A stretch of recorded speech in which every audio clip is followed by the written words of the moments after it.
Amma rushed out of the house, her trembling hands clutching tightly at her thin coat. The cold wind howled across the fields, but nothing could stop her from running straight toward the barn. The thick darkness blanketed everything around her, with only the faint glow of the lantern hanging outside the barn, casting light like a distant beacon, calling her closer. She halted in front of the heavy wooden door, her heart pounding so violently, it felt as if it would burst from her chest. Inside, the soft but deliberate sound of hooves shuffling echoed, as if the horse was waiting for her, or perhaps already knew she was coming. Amma pushed the door open, the creak of the hinges slicing through the suffocating silence. Soln stood there, tall and majestic, his deep black eyes staring directly at her. She swallowed hard, taking slow, deliberate steps toward the horse.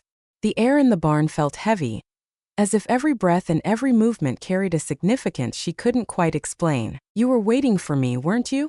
Her voice came out barely above a whisper, soft like a confession.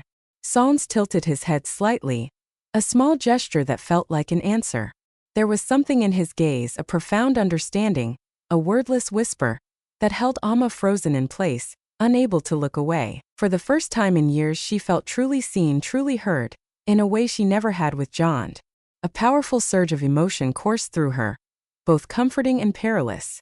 She reached out, her hand brushing against Solns's mane, feeling the warmth of his body seep into her fingertips. It was like an electric current running down her spine, and in that moment, she realized her life had irreversibly changed. Outside, the wind continued to howl, but Amma no longer noticed. Everything else around her faded into silence. There was only her, Solns, and a burgeoning secret, threading its way through the shadows like a flame poised to ignite. Amma stood still in the barn, her hand resting gently on Solns's mane, her gaze lost in the distant void. She closed her eyes and inhaled deeply, filling her lungs with the scent of dry hay, damp earth, and the warm breath of the horse standing silently beside her. In this tranquil space, she felt as though she had escaped it all: the cold, lifeless house, John's vacant stares, and the gnawing loneliness that had eaten away at her soul for years. Memories rushed over her like a tidal wave. There had been a time when Amma believed love could conquer everything. She and John were once like blazing flames, unstoppable and inseparable. She remembered the first time they met, how John had made her laugh until tears streamed down her face with his wit and natural charm.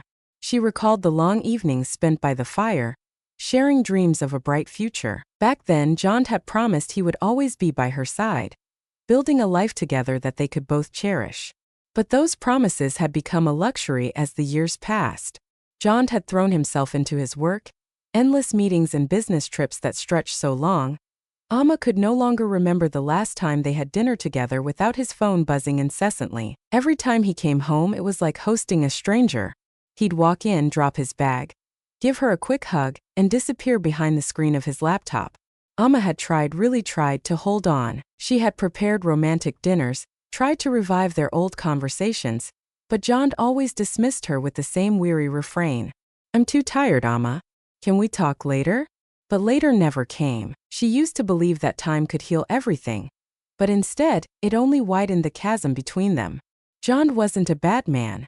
He wasn't unfaithful, angry, or neglectful in the conventional sense, but his indifference had made Amma feel like she was slowly fading, becoming a ghost in her own marriage. When John bought Solns, she thought it was just another fleeting interest of his. But Solns had become the only bright spot in Amma's otherwise monotonous days. In the horse's deep, soulful eyes, she found a peace she hadn't felt in years. But it wasn't just that. Amma couldn't forget the first time she met Evan, the horse trainer John had hired. Evan was a formidable woman, with sharp eyes that seemed to pierce through every facade, and an air of quiet sorrow that hinted at her own wounds. Evan didn't speak much, but when she did, her words hit like arrows, straight to truths Amma had long avoided. She remembered that afternoon when she and Evan stood outside the barn talking about Solns. Evan had looked directly at her, her gaze as though peeling back every layer of Amma's soul, and said a sentence Amma would never forget. "You know, horses like Solns can sense what humans refuse to admit.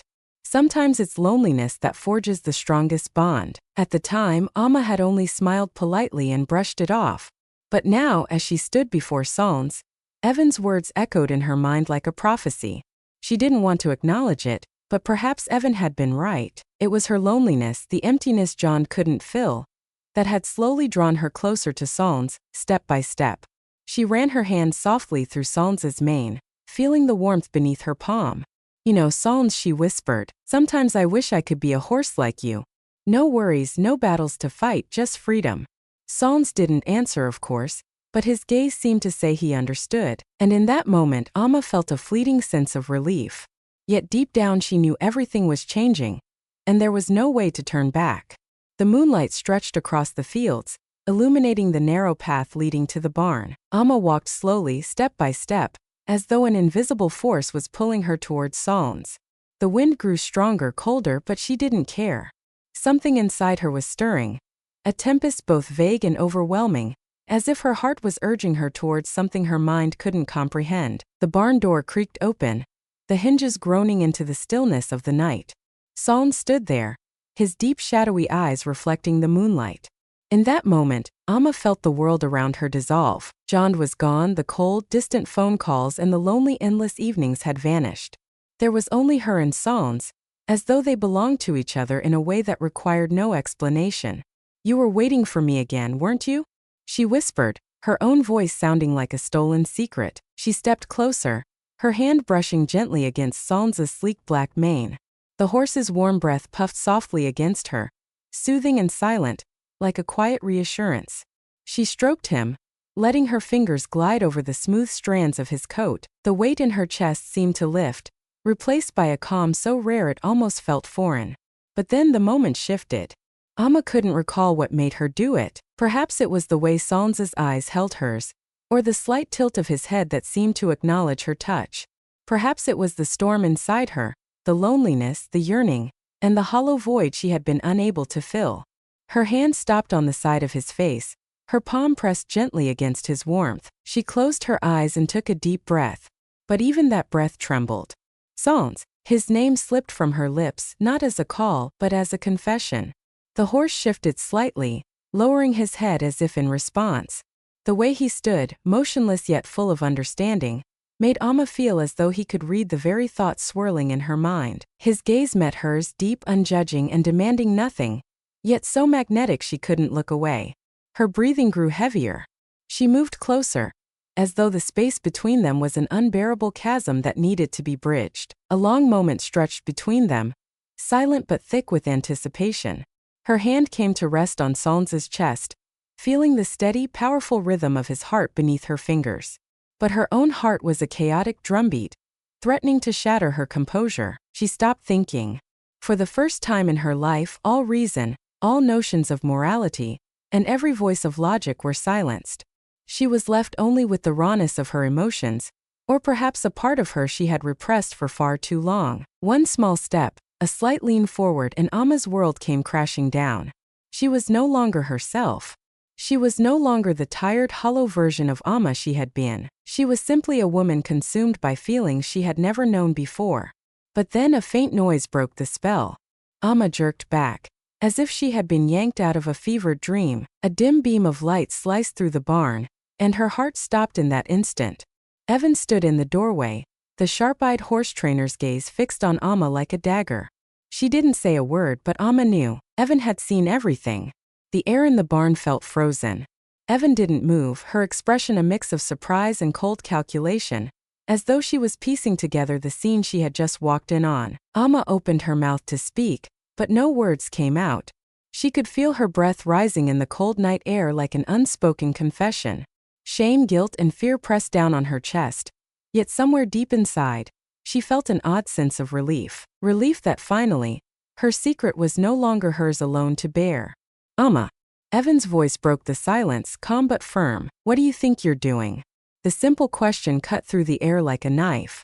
Evan stepped into the barn, her movements slow but purposeful. Amma stumbled back, but Soln stood unmoving like an anchor holding her in the eye of the storm. I don't know. Amma stammered, her voice weak and trembling. Evan stopped just a few feet from her, her sharp gaze boring into Amma's very soul. Do you understand where this is heading? Evan asked, her voice low but each word landing like a blow. You're playing with fire, Amma, and once it burns, there will be nothing left to salvage. Amma couldn't respond. She simply stood there, face to face with Evan and the maelstrom of emotions tearing through her. She knew Evan was right. She knew the truth in those words, but even knowing that, she couldn't stop. Not now. Not when she had already crossed a line she once thought she never would. Evan stood firmly before Amma, her gaze sharp as a blade. The suffocating tension in the barn thickened, pressing down on Amma until she felt like she couldn't breathe.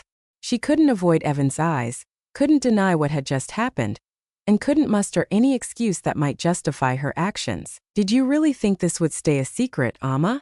Evan's voice was steady, yet brimming with restrained anger. "Did you think no one would notice the change in you, the difference in your eyes every time you walk out of this barn?" Amma took a step back, her hand clutching Solns's mane as if it were the only thing keeping her from falling apart. But Solns, the horse she had once believed understood her better than anyone, now stood silent. No movement, no sound, just a presence, watching everything from an unreachable distance. I didn't mean to," Amma croaked, her voice hoarse. She knew her words carried no weight. She couldn't deny what Evan had seen, but she also couldn't articulate what she felt. This overpowering emotion, sweeping her away like a whirlwind she couldn't resist. "Didn't mean to?" Evan let out a short, sharp laugh, tinged with bitter irony. "Amma, this isn't something that just happened, this is a choice, and you know exactly what you're doing." Evan's words struck Amma like a blow to the chest, but instead of regret, she felt herself being pushed to the edge of a precipice.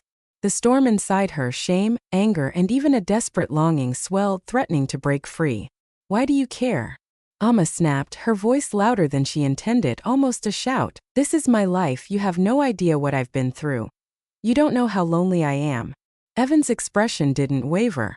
"You're right, I don't know everything," Evan replied, her tone quiet but heavy with meaning. "But I do know this, you're destroying yourself, and not just yourself, everyone around you." Amma felt exposed, stripped bare. She stood there, lost between Evan's cold, piercing gaze and the haunting silence of Solns. Every justification, every excuse she had told herself now felt meaningless. She was just a woman trapped, consumed by feelings she couldn't control. "Lucas will never understand," Amma said, her voice dropping to a whisper. She turned her face away, her eyes catching the moonlight streaming through the cracks in the barn wall. "He's never understood me." "Not really, and that's why you're doing this?" Evan stepped closer, the distance between them shrinking to just a few steps. "Amma, I'm not here to judge you, but you need to understand, what you're doing won't bring you the freedom you think it will. It'll only make things worse." Amma wanted to argue, to yell that Evan didn't understand, but how could she deny the truth in Evan's words? How could she ignore the reality that she had crossed a line she could never uncross? A sudden noise broke through the tension, cutting through the silence like a blade. Amma froze, her head snapping toward the sound. The beam of a car's headlights swept across the field, slicing through the darkness like a razor. "Lucas!" Her heart seized, and she felt herself go cold, rooted in place. Evan glanced at Amma, her sharp gaze softening just slightly, a glimmer of strange sympathy flickering in her eyes. "You need to decide, Amma," Evan said, her voice quieter now, but no less resolute. "Right now. Either face what you've done or sink deeper into this mess." Amma's breathing quickened as Lucas's car drew closer, the headlights sweeping across the barn wall and illuminating her pale, stricken face. She had no idea what she would say or do. She only knew that every secret, every feeling she had buried, was now teetering on the brink of exposure. "Amma," Evan said one last time, her voice firm and unwavering. "This is your moment to choose, and only you can make that choice." Amma looked at Evan, then at Solns, and finally back toward the approaching headlights. Her mind was a chaotic storm, but her heart pounded with a clarity that defied everything else, as if it were trying to guide her. In that moment she realized she had nowhere left to run. The headlights cut sharply through the darkness, illuminating the barn door and etching every detail of Amma's anxious face into stark clarity. She stood motionless, as if time itself had stopped. Evan took a step back, leaving space for Amma, though she didn't leave. Evan's sharp eyes, usually cold and unyielding, now held a quiet, watchful patience, as though she was waiting for Amma to make her final decision. The car came to a stop just outside the barn. Lucas stepped out, his tall frame casting a long shadow under the harsh glow of the headlights. The car door slammed shut with a dry thud, and silence reclaimed the air. He hesitated, scanning the area briefly before moving toward the barn. "Amma, are you in there?" Lucas called, his voice calm just as it always was. But to Amma it sounded like thunder crashing in the still night. She turned toward him, their eyes meeting, and in an instant she realized he knew something. Maybe it wasn't clear, maybe it was only an instinctive feeling, but he knew. "I couldn't sleep," she said, her voice steadying as best as she could manage, though the tremor in her breath betrayed her. "I just wanted to check on Sans." Lucas stepped into the barn, his eyes moving from Amma to Evan, who stood a few steps away, silent and still like a shadow. His brows furrowed slightly, his gaze shifting between the two women, picking up on the unspoken tension that hung heavy in the cramped space. "Is something going on?" he asked, his tone inquisitive, his eyes probing. Evan didn't answer. Amma knew she wouldn't. This was her moment to face the truth, to take responsibility for everything she had tried so desperately to bury. All eyes were on her now, and she felt as though every path had narrowed into a single point. She could lie again, prolong the suffocating burden of secrets and guilt, or she could confront it all, the shame, the pain, and the vulnerability she had been so afraid to face. Her gaze flickered to Evan, whose expression, though calm, carried an unyielding challenge. Then to Lucas, whose eyes, though filled with worry, carried a glimmer of doubt she couldn't ignore. She knew she couldn't keep running. "Lucas," she began, her voice thick with emotion. I need to tell you something." Lucas froze, his eyes narrowing slightly in confusion. He didn't interrupt, didn't move, his gaze locked on hers. Evan turned her face slightly, stepping away as if to grant them privacy, though she didn't leave the barn. Amma took a deep breath, every word she wanted to say tangling in her throat. She thought of the moment she had lost herself, the time she had looked into Sans's eyes and found the solace Lucas had never been able to give her. She thought of the yearning, the shame, the desperation, and she knew that if she didn't speak now, those feelings would imprison her forever. "I felt so alone, Lucas," she said, her voice hoarse as tears began streaming down her cheeks. "I felt it for so long, and I don't know how to escape it. Everything with you, everything between us, it feels like it's lost all meaning." Lucas didn't respond immediately. He stood there, his eyes searching hers, as though he were trying to extract the truth behind her words. "What are you saying, Amma?" His voice was low, and she could hear the weight in every syllable. "I've been looking for comfort in a place I shouldn't have," she continued, her voice catching in her throat. I've lost my way, Lucas. I don't know how to explain it, but I've crossed a line." Lucas stepped back, his eyes widening slightly as though he couldn't believe what he was hearing. "Crossed a line," he repeated, his voice rough, barely audible. Amma felt her chest constrict, as if her heart were being squeezed by an invisible hand. "I don't know how to explain it," she said. "I just know that I've let myself go too far and I can't take it back." She braced herself for Lucas's anger, for him to yell or storm out. But he didn't. He just stood there looking at her, his face a tangle of emotions she couldn't decipher. Finally he spoke, his voice low and heavy. "Do you still love me, Amma?" That simple question shattered what little defenses she had left. Amma looked at him, tears streaming freely now. "I don't know, Lucas. I don't know anymore, but I want to find it again. I want to understand why we've become like this." Evan remained silent, but Amma could feel her presence, steady and unyielding, witnessing everything. Lucas turned away, stepping out of the barn without another word.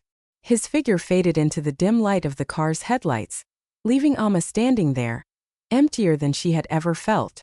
Evan approached her, her sharp eyes now softened with a strange gentleness. "You did the right thing," she said, her voice quiet but firm.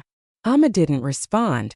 She turned towards Sans, who still stood in the same spot, his deep dark eyes watching her as if they held all the answers she couldn't find. She stepped closer, her hand running gently along his mane one last time. In that moment she knew what she had to do.